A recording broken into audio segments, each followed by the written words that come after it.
Hey guys, welcome back. I'm Dan, and this is an ongoing series for the restoration of my 1945 International K3.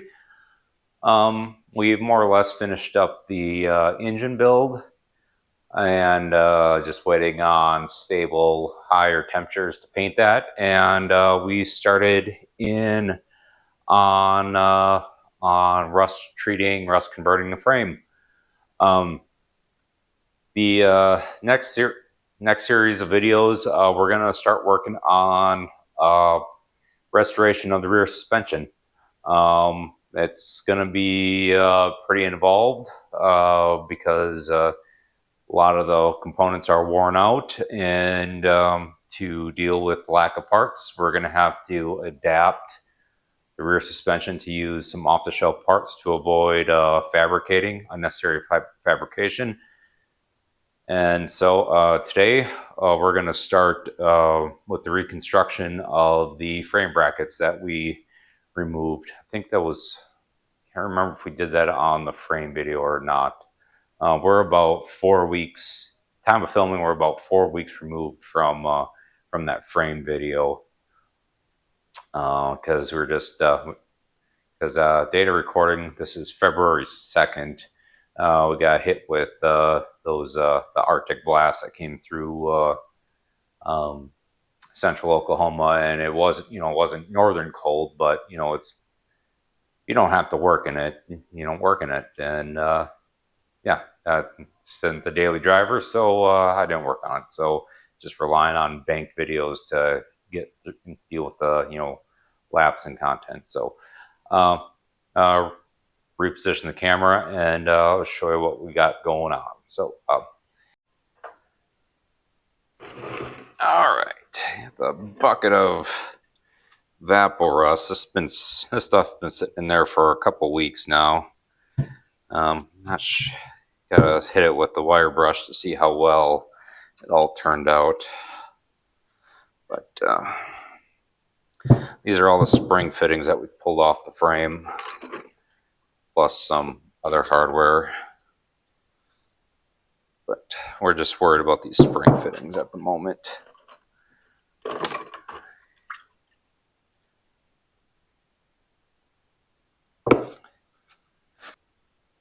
right, what we're dealing with on the aft, talking like working on airplanes, we're dealing with on the rear spring fittings is the ovaled out hole and then how tapered they are.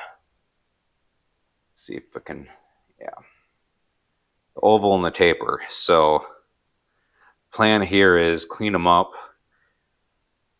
arc weld or stick weld up the hole because I'm able to reach in there with a stick weld, and then weld up the faces, and then turn these down on the lathe. Same with this side. And then on the forward, we're ovaled out.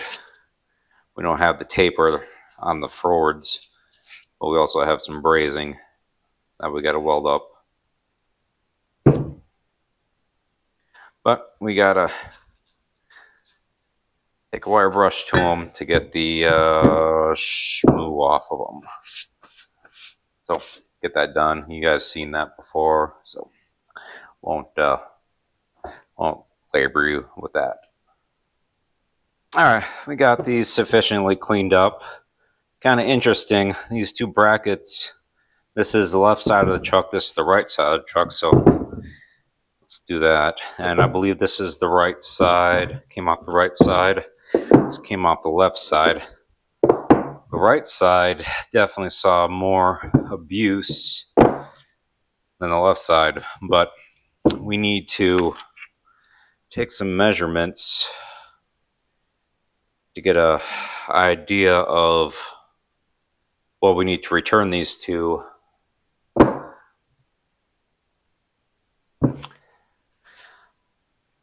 What we need to machine, grind, dress these out to when we're done. On these, as you can see, the shackle really ate into the inside of this, so we're gonna have to use this one. This one's not as damaged, but can kind of see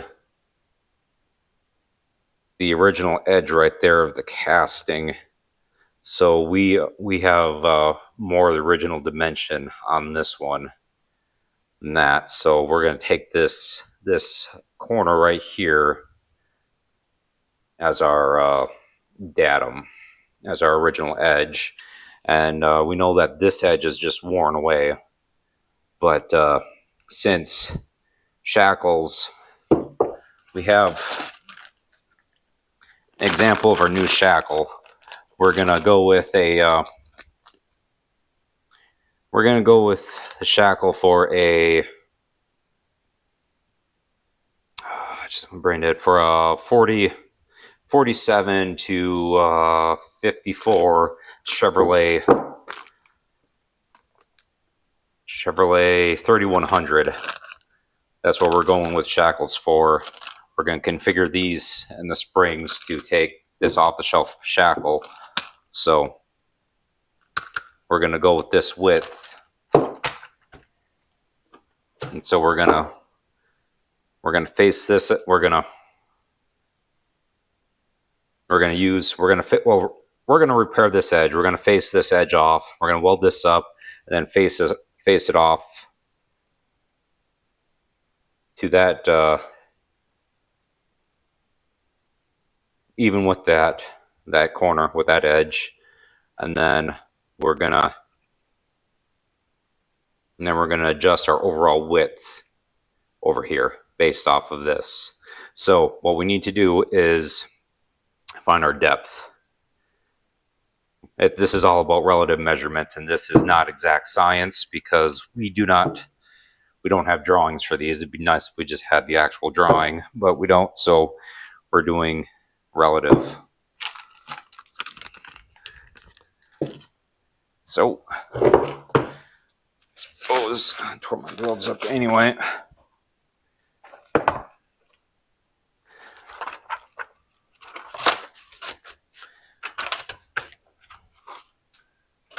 Okay. Rear suspension. Shackle.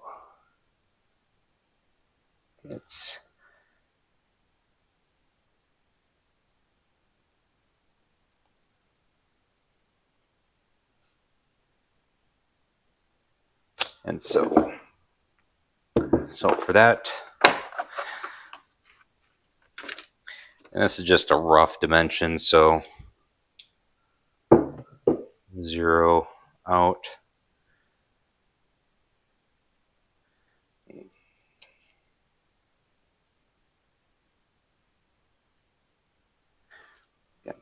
You have to lay a straight edge over that.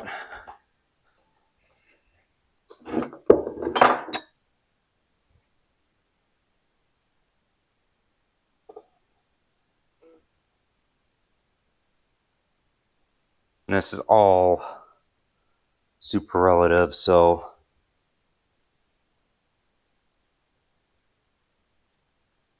it's like about 3/4 of an inch. We're gonna go with that.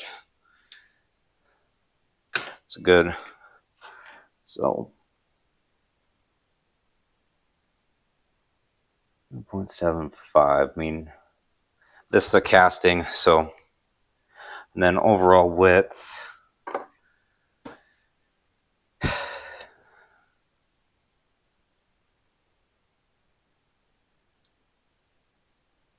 I believe our spring width is 2.5.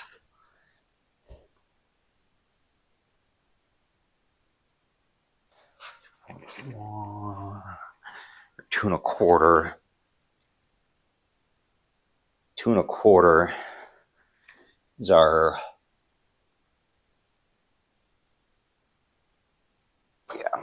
spring width is supposed to be 2.25.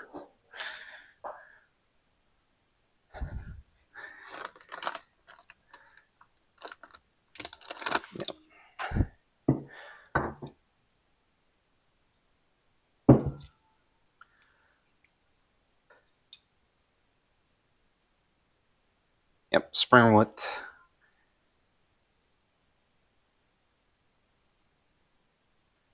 .25, and that matches the. Gotta find a spot with a good surface.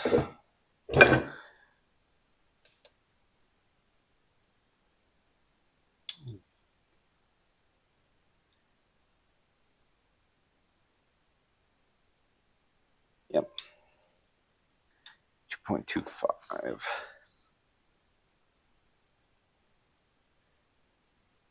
.25.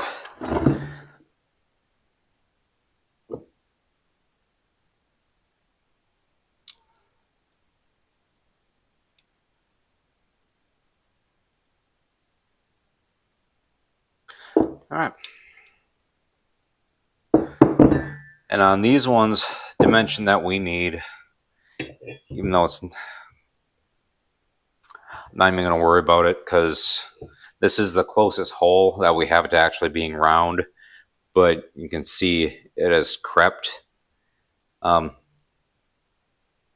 has crept aft because this bracket's installed on the truck right like this. This is the outboard side. So yeah, this would be looking on the inside of the frame rail. So that's crept aft and upwards, aft and up. So I'm not even going to worry about trying to measure.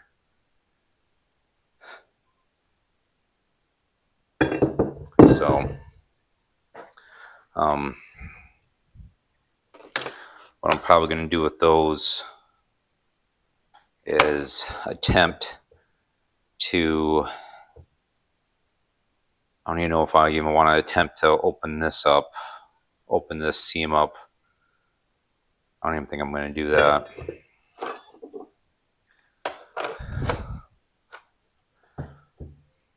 Because when I start welding this, on welding, on material,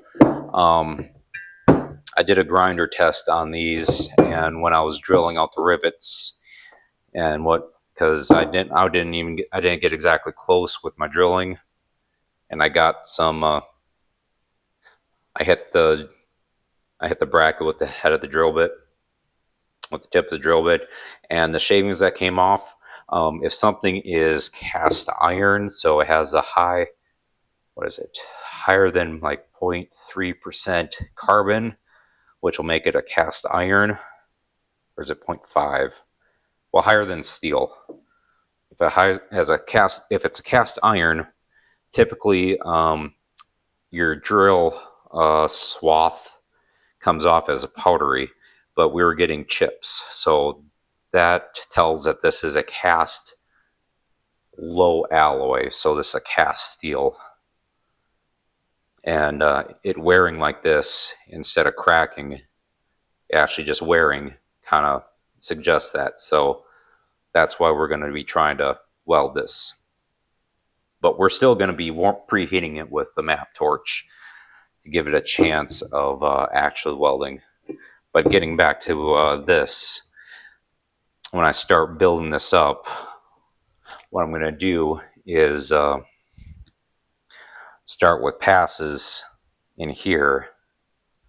I think I can bring it closer.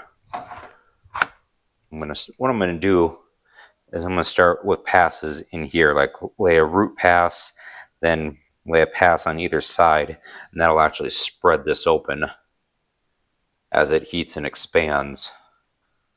I may put a control bolt in there if I still have the bolt that goes across there, which I don't know if I have anymore.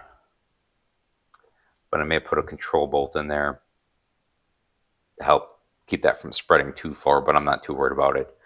Because what I'll do, I'll just weld all this up, and then I'll just take a cutoff wheel and put that split back in there, even though we're not going to need that because the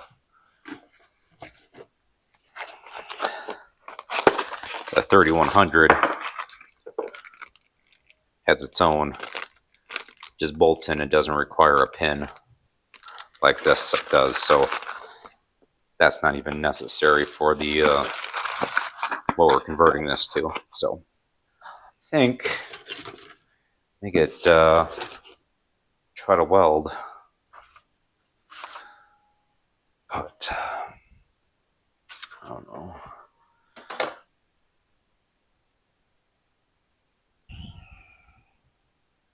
I'll take a measurement off of this just in case. Get an idea. Yeah, I'll take some kind of measurement off of it. Suspension shackle bracket. Here. Suspension. Forward.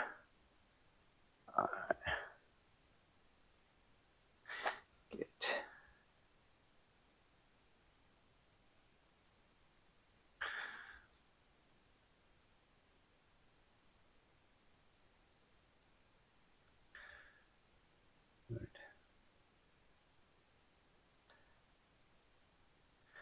That hole.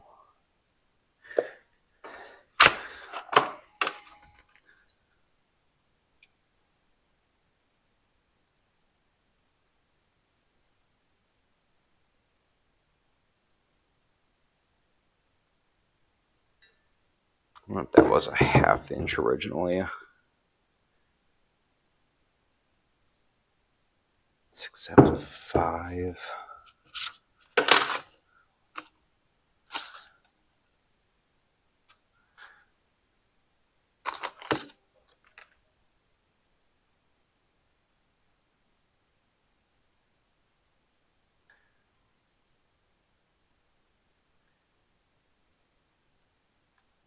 Five 8 625. I'm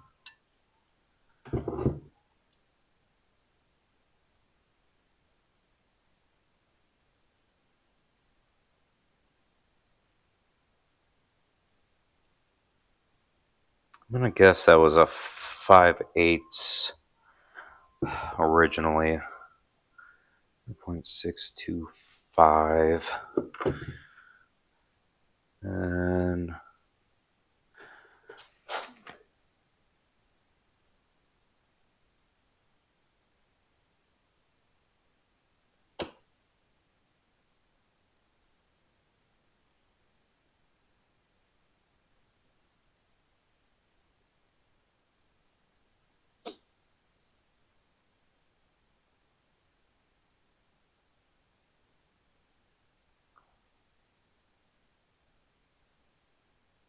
probably about a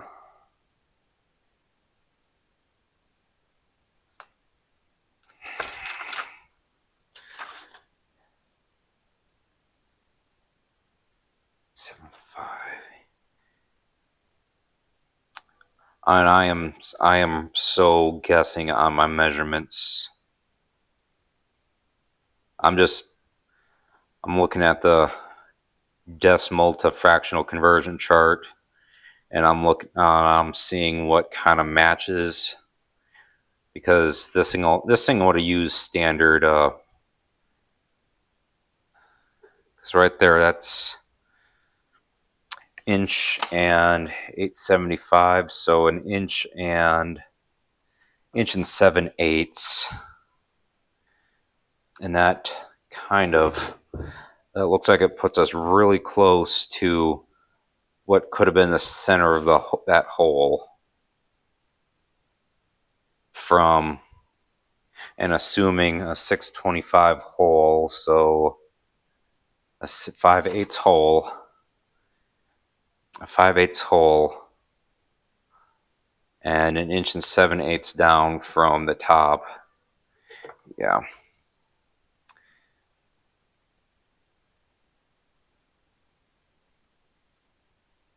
1.875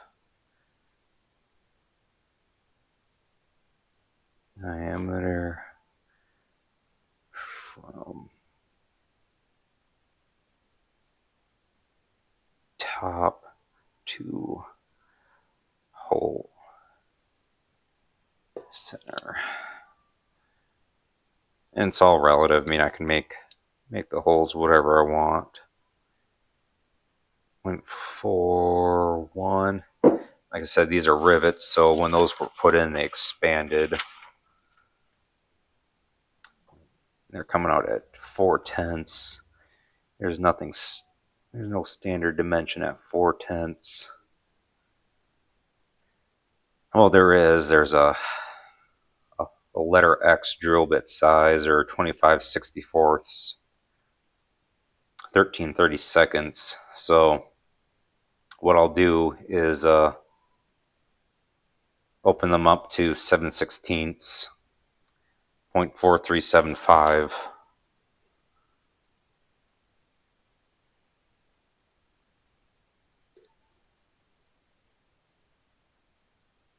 Yeah, 7/16.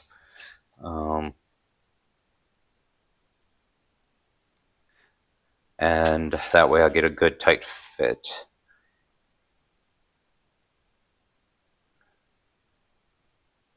Seven 16 bracket bolts, bracket to frame bolts. 7/16, 4.4, 375 inch. And these, the holes on these, I'm just gonna center, just relative center of this, because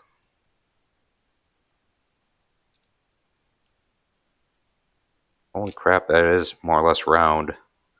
But yeah, I'm just gonna 146, 144. Yeah, I'll just bore them straight in the center.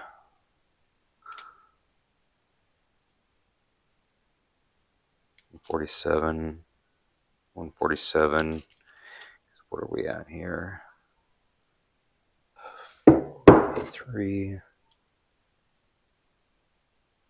3. Yeah. That's the plan. So, let's see about welding. Let's do some welding. So we're gonna TIG weld these, or TIG weld. We're gonna arc weld these holes up, because can actually reach in there.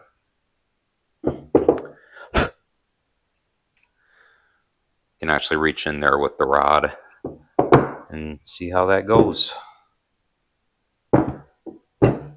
But now that we have some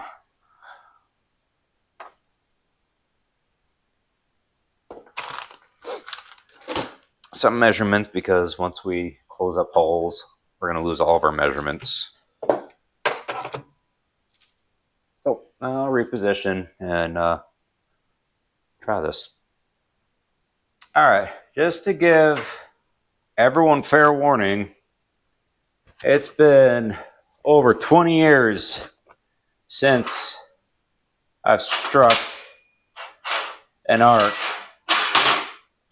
with a stick welder. So this is going to be bad. The rod I'm using today is just 6011, just general purpose rod.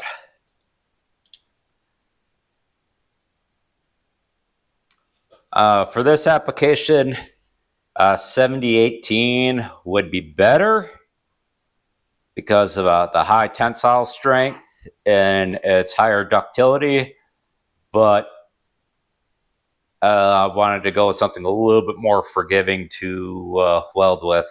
But 6011 is still 60,000 psi tensile strength, which will be sufficient for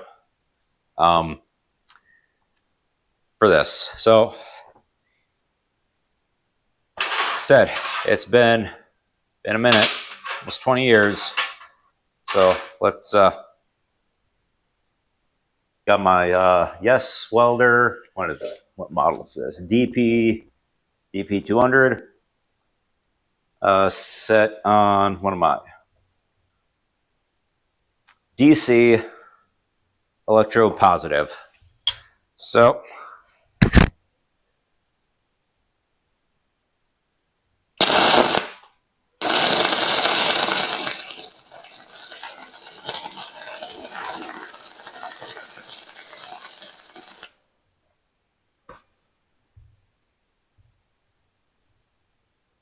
Smells like welding on the farm.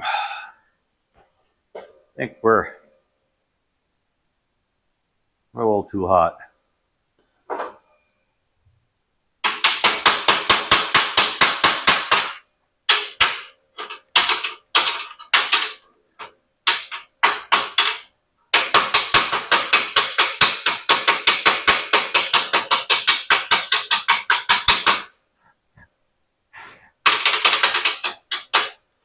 Yeah, we were way too hot.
Get a wire brush. Vice grips.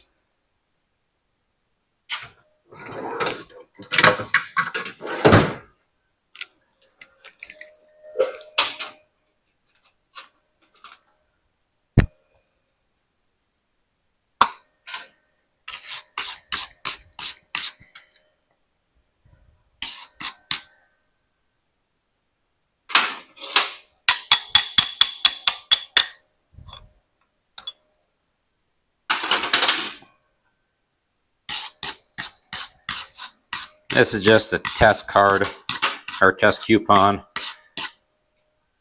It's pretty gnarly because I've been testing all my MIG welding on it as well.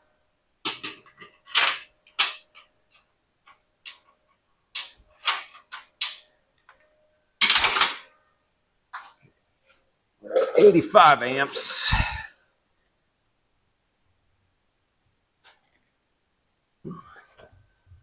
That's right, I use these gloves for sandblasting last.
A little bit of a slag inclusion.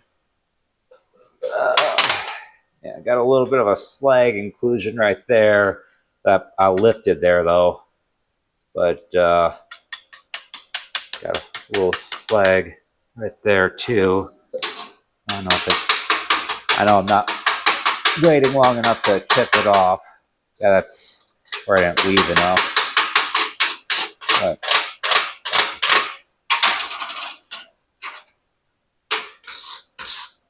it's not a welding class. I am mostly self-taught with welding. I took welding in high school. That was, shit. Graduated high school in 2001. I took welding my junior year, so that was 99. Yeah, 99 2000. I took welding. No, goodness. Here, I can't remember. So yeah, it's been a minute.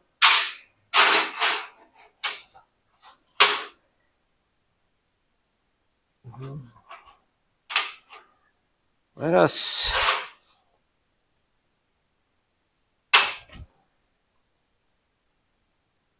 deal with welding is being comfortable and being able to see what you're doing.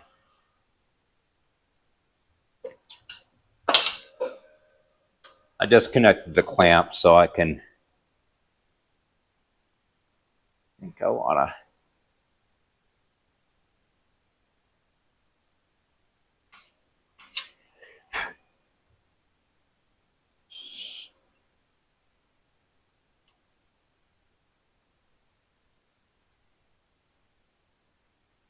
yeah, I think this is what I want to do. Just, I want to do 80. That's pretty thin right in there. But I want to clamp that down.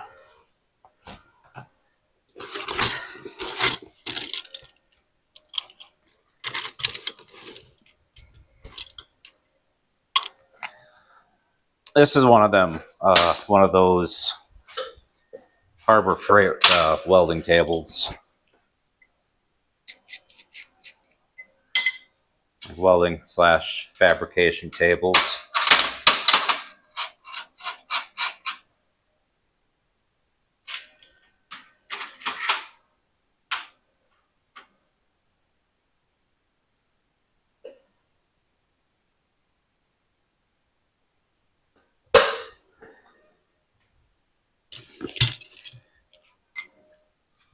Anything to make the work easier.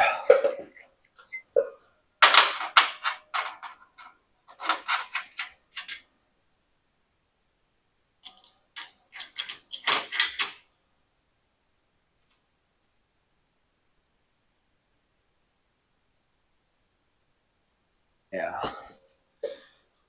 Try this. I mean, it doesn't work. Those grinders. Part's clean, so we shouldn't have an issue with striking an arc.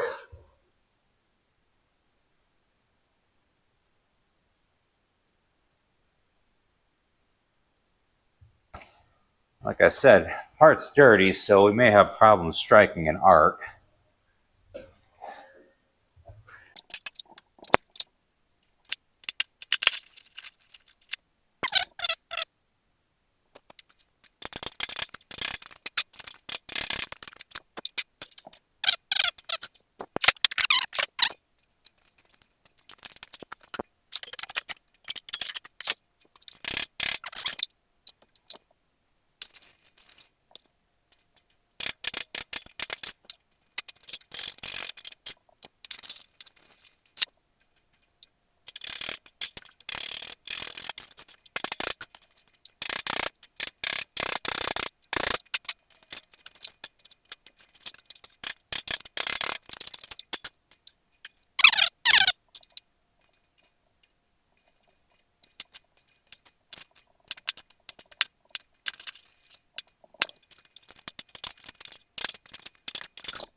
I'm sure that's full of inclusions. I kind of like to think I kept the puddle going, but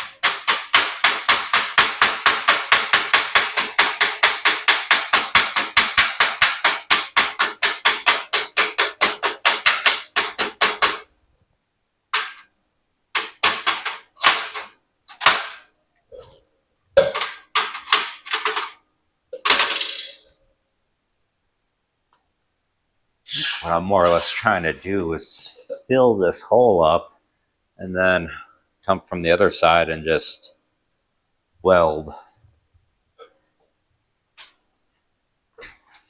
No, what time is it? Almost 7. Oh, crap, I'm done. I worked late. Yeah, so did I. Okay. All right. To be continued.